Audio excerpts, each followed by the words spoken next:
everyone, and today's topic for my presentation is Revolution and Class Struggle, Marxism in the Wretched of the Earth. So very much is discussed about Akshay and previous presentation, so I'll make my presentation in brief. So these are academic details, and start from the basic introduction about Frantz Fanon. That we know that Frantz Fanon is anti-colonialist intellectual, a philosopher, sociologist, and a psychiatrist who has written the works about the colonization and how to successfully achieve the independence in his works like Black Skin and White Mask, The Wretched of the Earth, and A Dying Colonialism. And his works on colonialism has had a massive impact on the global South, and he has been referred to as the Marx of the third world country. And he himself has a first-hand experience of colonization because he was born in the French colonies of Martinique. So this way, his writing is influenced, and Fanon's theory has been argued that he has adopted the Marxist view in his political theory, and there are Marxist overtone in his philosophy as well. So Bashir Abu says that no other political text expresses as astutely and productively the whole conjecture of decolonization. So her work, non-fictional work, which was published in 1961, The Wretched of the Earth, uh, it is said that it is a handbook to understand colonization and how to achieve the independence in general. So my research question is that how does Frantz Fanon adapts and in a way modifies the traditional Marxism in the rest of the earth and redefine the revolutionary class struggles within the colonial context. And that we will see from his distinct view, unlike traditional Marxism, which was focused on the proletariat, how Frantz Fanon says that lumpen proletariat and rural peasantry can be used to reform and to revolution.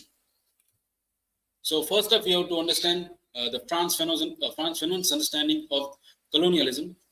Well, as you might know, that he was a powerful and very fervent supporter of counter violence in the thing of decolonization, because he believes that this whole process or whole thing of colonization is deeply rooted in violence. And just like the saying, iron cuts iron. And so he says that we should do counter violence on them. And he in his book states that decolonization is always a violent phenomenon. So there is in the colonies, the white masters keep them keep the natives under the surveillance of military surveillance, arms and ammunition. And uh, his writings, particularly about violence, has been misinterpreted by many of the scholars, and many of the scholars and critics also termed him as a prophet of violence without understanding the deeper meanings and deeper understandings of the racism and structural subordinations. So Sartre, in his famous forward to the Wretched of the Earth, says that violence in the colonies does not only have for its aim the keeping of this enslaved men at arm's length, it seeks to dehumanize them. So the violence is not only to tame them, to tame the natives, but also to dehumanize them and to separate them. It also is used. And Frantz Fanon had the Manichaean view of the colonial world. Manichaean view is a distinct view that sees the world in duality, in light and in darkness. Everything that are good is held by the white peoples, and in that Manichaean worldview, the natives are always seen as a sort of quintessence of evil. So this is the quote by Karl Marx. In the last two lines are important. We shall not make excuse for the terror. Unlike Frantz Fanon, who directly states the role of violence in his writing, but here Karl Marx implicitly refers to the idea of violence in his broader view of revolution. Both the thinkers, Frantz Fanon and Karl Marx, have said about the revolution and the role of violence in it. So let us understand the Marxism in colonial context. In his book, Frantz Fanon cites that Marxist analysis should always be slightly stretched every time we have to do with the colonial problem. Well, here the focus is on slightly stretched by means that he adopts Marxist view, but in his distinct philosophy. And for his philosophy, we have to understand the basic history of Marxism. Well, Marxism was first came into existence as a distinct philosophy by the joint publication of Communist Manifesto in 1848 by Karl Marx and Friedrich Engels. Well, this both the thinkers believes that the human history is a history of class struggles between the ruling class people, the capitalist people, and the lower strata of people who are the working class people. And unlike other philosophies, the Marxist philosophy is what we can say, it is a material philosophy. Unlike other philosophies, Marxist philosophy says that uh, they do not just want to understand they do not want to understand the ways of world in which how it works, but they, as Marx has famously said, that they want to change the world. They are not. It is not a passive philosophy, but rather active philosophy. And the further it is said that Fanon is a Marxist, but a different kind of Marxist. He has achieved his own distinct version of Marxism, and Fanon was also able to foresee the colonial conflicts in class terms rather than race terms, while other people and other scholars have said that race or the concept of racism is a base in the colonization. Before that, we have to understand also the base and superstructure in brief. Well, base is the economic base of any society upon which the superstructure, like various ideologies, are structured on that. So, Franz Fanon says that race is a superstructure. It is a tool that is used to separate the peoples, separate native peoples. Okay, and further, in the version of in the traditional Marxism, Marx has envisioned the revolution between and rift between the capitalist and the working class people. And on the other hand, Franz Fanon's version that we have the colonizers versus the lumpen proletariats. But both Fanon and Marx believed that the revolution is a natural result of contradiction. Okay, moving further, Marxist foundation in Fanon's thought. Well, it is obvious that Franz Fanon has modified the traditional Marxism in his distinct philosophy, which is relevant to the most of the third world country and in the colonial context. And one major thing that Franz Fanon has did, because he was a psychiatrist, so he also did the psychological study of both colonizers and colonized in his work, The Wretched of the Earth. And in the traditional Marxism, if we see, so the individual is focused. Individual is in the focus in relation to society and socio-political aspect. But here, Franz Fanon also looked for the individual aspect of the individual aspect and psychological aspect of the people also. And Franz Fanon considered, unlike the traditional Marxism, who says that the proletariat people, the urban working class people, are the spearhead to use against the colonized or the colonizers or the capitalist people. Franz Fanon considers the lumpen proletariats as a spontaneous revolutionary force. The lumpen proletariats, the city mob, the rootless people, and the vagabonds are the only force which can be used against the national bourgeoisie people as well as the colonizers also. And both the thinkers have a common thing, that both the thinkers have identified the oppressed and marginalized groups within the society, and they both have critiqued the powerful and dominant ideology of their time. Well, the role of violence.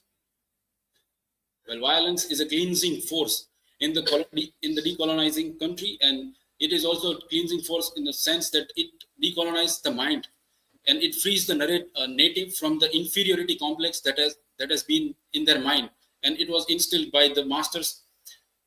Their master. And Fanon differs from the Marx by insisting that violence is always necessary. Whereas in traditional Marxism, Marx has always stated that there is not always need of violence, because the countries like USA and other countries can, and the revolution can also be carried without the violence in that. And violence, Fanon describes violence as one of the as a creative madness. And also violence unifies the people. It brings a sense of solidarity among the black peoples. And this will also lead to the national consciousness also. And violence has a distinct function in Fanon's philosophy. And it is an instrument for forging a national unity. And there is no violence for its own sake, according to Fanon. And it is only for the sake of independence from the masters. Well, Fanon's critique of the national bourgeoisie people. Fanon believes that these national bourgeoisie people are useless and harmful. They are good for nothing because they are not. They will not participate in the revolutionary movement, which was envisioned by Franz Fanon. Because in the revolution, they will lose the perks and the benefits that are provided by their young colonized master, and they will lead to neo-colonialism also. So on the one hand, they are not being used in the revolutionary force, and on top of that, they are also exploit the native peoples, their own peoples. They turn their back on their own native peoples, and they also exploit the same manner as the previous masters have exploited them. So it is why he has critiqued them. And what are the key difference between the traditional Marxism and Fanon's Marxism? First of, we have seen that traditional Marxism is rooted in a capitalist society, whereas Franz Fanon envisioned his Marxism, and it is located in the third world and global south countries. And in the revolutionary class, the Marxist view holds that the proletariat, the urban working class, is the key revolutionary force, whereas Fanon considers them as a useless and argues that the ruler class or lower strata of the society can only achieve the revolutionary means. And post-revolutionary vision, if we see, then Marx envision as a kind of a utopian version, and he says that after this, after the eradication of the capitalist society, there will be a utopian worldview. But Franz Fanon mentions that there is nothing like that, because the old things like poverty and illiteracy still persist on even after they achieve the revolution. And the role of violence, as earlier I have mentioned, that Marx somewhat admits the possibility of a non-violent revolution in these countries like US and all that. But Franz Fanon doesn't allow this possibility without revolution carried out without the violence. And further guerrilla tactics, if we see, take as aspect, then in the traditional Marxism, the very thing about these tactics are very much political in the tone, whereas Fanon believes in guerrilla welfare, and particularly in the ruling class against the economic exploitation of the white masters. And as I've said, Franz Fanon has also considered the psychological aspects in his philosophy. So yeah, and to conclude that, I would say that Franz Fanon was a Marxist, and he doesn't want to acknowledge himself as a Marxist, but his thoughts deeply influenced by the Marxist philosophy, and he reinterprets and modifies the Marxism to address the realities of the colonial and post-colonial societies. And his works bridges the gap between the class struggle and anti-colonial movement. So that is it, and these are my references, and thank you.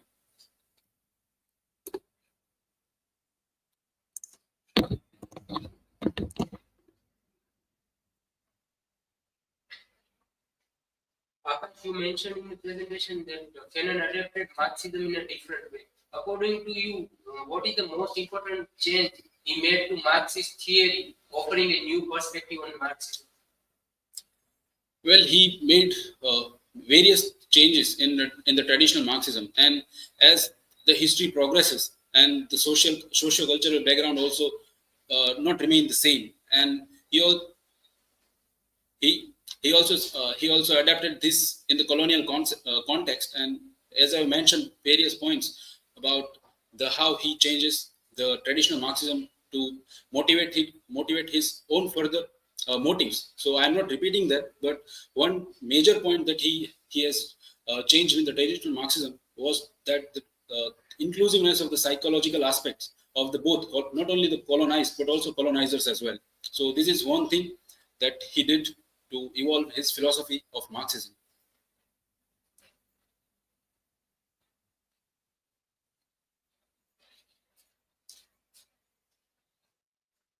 So, Akash, my question is, how can Fanon's analysis of revolution and class struggle be applied to contemporary social movements or conflicts in post-colonial states?